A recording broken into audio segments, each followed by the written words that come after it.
Happy Friday, everyone, and welcome to Physio Move and Groove. My name is Jeannie, and I'm a physical therapist with over 25 years of experience helping people to be able to move well, feel well, and be well. So today we are going to be talking about something I actually have had a request to cover, and that is about how to protect your back in your day-to-day activities.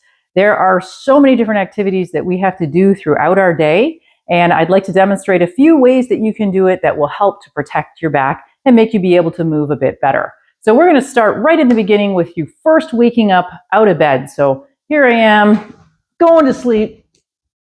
Boom, my alarm goes off. I'm ready to get up and get out of bed. So the first thing that you want to do to even get out of bed the right way is to be able to lie on your side first and then push yourself up.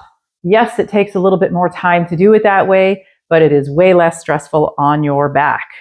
Okay, so now that you're out of bed, you might decide that you might want to brush your teeth, or maybe you want to shave your face, or maybe you want to go make breakfast at the kitchen sink. So we're going to head on over to the kitchen so I can show you some ways that you can protect your back to do those activities. All right, folks, so here we are in the kitchen or your bathroom sink, and I'm going to show you a really neat trick that you can do to try to take pressure off of your back. Now, a lot of people, when they have back pain, they also end up having leg pain. So let's say you have leg pain down your left leg. A simple trick that you can try is to just get a little step stool and put your foot up on that step stool. When you do that, you will notice that it actually straightens out your low back so that it puts it in a much better position and it takes pressure off of your left leg. Now, if you don't have a step stool, no need to worry. What works even better, especially if you're at your kitchen sink, doing dishes, or if you're making some kind of food, you can actually just stick your foot inside the cabinet. And so now you're even closer to the area that you want to work in. So that's a really great idea. Now we're going to talk a little bit about hinging and what that means. So if you don't get anything out of this video today, please remember that all these things that you want to do, you want to keep your back in a nice neutral position.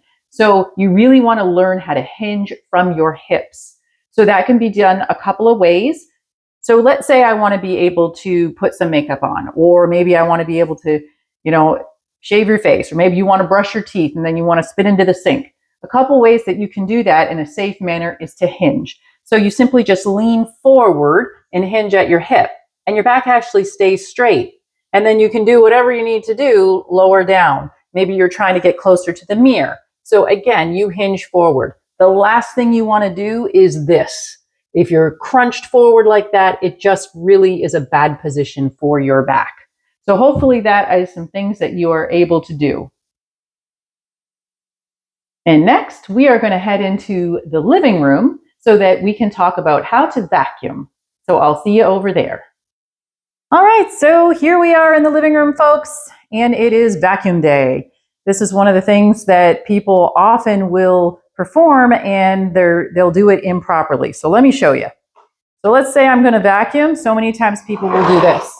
So I'm like this, I'm leaning forward, I'm totally just bending from my back to try to be able to get everything.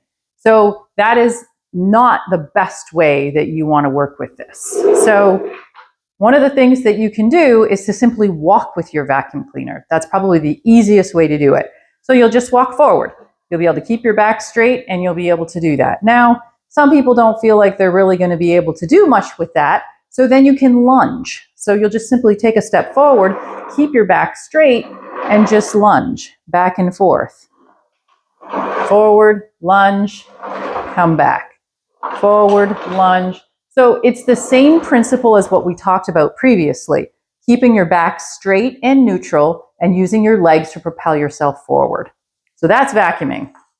Now, next thing that we're going to talk about is grocery shopping. So you go grocery shopping, you need to be able to get your groceries out of your trunk of your car. Now, if you have an SUV, that's a lot easier to do because it's at the same height.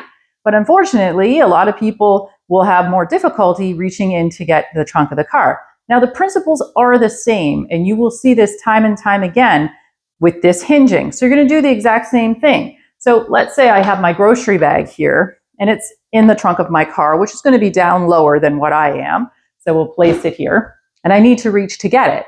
So if you're at the back of your car, you're going to do the exact same thing. You're going to hinge forward, lean forward, and you're going to pick that grocery bag up. Now, the other thing that you want to think about is whenever you're holding something, you want to be able to hold it close to you. So with a grocery bag, you're going to have it right down by your side, nice and close. The other thing to think about too is if you have two grocery bags, one in each hand, you want them to be equal or fairly equal in weight, meaning that you don't want to take one grocery bag that's super heavy on one side and then have one that's super light on the other, because then you're going to start to lean. So you want to try to keep it as equal as you can. So just remember that you're hinging, you're lifting that one leg up so that you have the ability to be able to hinge, and I want to show this to you, from that one side and go forward, and you're able to keep your back straight instead of what most people do, which is bend their back and then lift up something. And if you continue to do that, you're probably going to have to come see me in the clinic. And I'm trying to help you out so that you can keep doing all these chores. Another activity that people do, again, very quick, is to be able to put their shoes on. So the easiest way to put your shoe on is to actually sit. And if you can sit, so I'll get the chair here, and bring your leg up towards you like this, and then tie your shoe and put your shoe on. So what you don't want to do is leaning forward down like this, which of course is super fast and super easy, but repetitively doing that is not great for your back. Now, if you don't want to sit, the other way that you can do it is to actually have your chair and put your leg up on the chair. And again, hinge forward. So stick your butt back, lean forward from your hip, and then you can do it. So your back is perfectly straight. That is what we're looking for, is for our back to remain neutral. Okay, so next up, we're actually going to take it to the dreaded laundry room, which most people, that's one of the difficult things that they have to do, is to be able to use the washing machine, unload the washing machine, and put things into a dryer. Most people, I say, unless you're our teenagers, who I don't even know if they know where the laundry room is even located or how to use the washing machine. So I will meet you upstairs into our laundry room.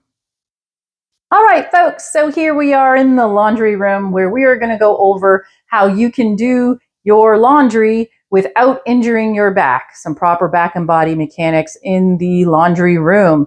So, anyone have a shirt? I don't have any clothes in here. Yes, well, thank you. Talk about a guy giving his shirt off the back for you. This will make it much easier for me to be able to demonstrate to you how to get this shirt out of the washing machine. So first off, if you're vertically challenged like myself, there's some little things that you might need to help you out. A step stool, make sure it's a nice wide step stool and it's not going to slip all over the place. So that's something very helpful. And then, believe it or not, if you get some tongs from your kitchen or barbecue tongs, they just help to be able to extend it a little bit longer to be able to get your shirt out of the washing machine. So you're going to step up on your step stool. You're going to do that hinging that we have talked about from the hips, keeping your back nice and straight.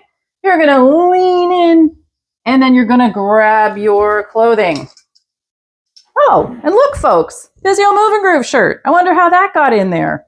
So once you grab your clothing by that hinging forward activity, you're going to step off your step and step sideways to where you have placed your laundry basket on top of your dryer if you have a front-loaded dryer.